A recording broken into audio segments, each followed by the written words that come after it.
अवांखे update कंदा हलूं। अहम ख़बर है, नए माली साल 2022 खां 2023 जी 9,500 अरब रुपयनि जी बजट अॼु पेश कई वेंदी। ब्रेकिंग न्यूज़ है, अवां सां शेयर कयूं पिया। नाणे वारो वफ़ाक़ी वज़ीर मिफ्ताह इस्माइल क़ौमी असैम्बली जे इजलास में बजट पेश कंदो। गैर मुल्की कर्ज़नि जी अदायगी लाइ 500 अरब रुपया मुक़ररु करण जी सिफ़ारिश कई वई आहे।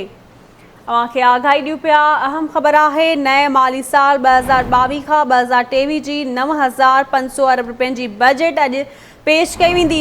नाणे वारो वफ़ाक़ी वज़ीर मिफ्ताह इस्माइल क़ौमी असैम्बली जे इजलास में बजट पेश कंदो। तफ़सील मालूम कंदासीं ब्यूरो चीफ इस्लामाबाद मां कुर्बान बलोच खां। जी कुर्बान, अपडेट कजो।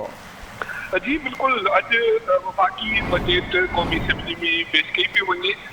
थोड़ी देर में वफ़ाक़ी काबीना जो इजलास वज़ीर आज़म शहबाज शरीफ के सदारत में थी रहियो आहे, जंहिंमें नए माली साल 2022-23 जी माली साल जो बजट पेश कियो वेंदो।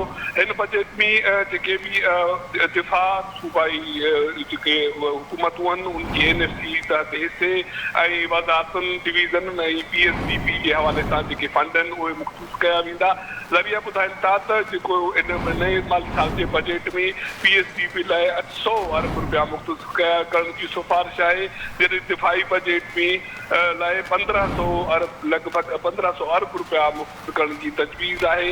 ऐं उन सां गॾोगॾु जेके नयो माली साल आहे उन में जेको NFC तहत सूबनि जो हिसो आहे उन लाइ हिसो मुख़सूस करण सां गॾोगॾु रियल इस्टेट ऐं ॿियनि जेके गैर पैदावारी शोबा आहिनि उन्हनि ते टैक्स छूट में कटौती कई पई वञे त जीअं जेको खसारो आहे उनखे घटि करे सघिजे। इन हवाले सां वफ़ाक़ी काबीना जे इजलास में जेको आहे उनखे नई माली साल जे बजट खे हतमी शिकिल ॾिनी वेंदी, जॾहिं त सरकारी मुलाज़िमनि जी पेंशन ऐं पघारनि में 10 खां 15% ताईं वाध जी सिफ़ारिश शामिल आहे। जी महिरबानी मां जी।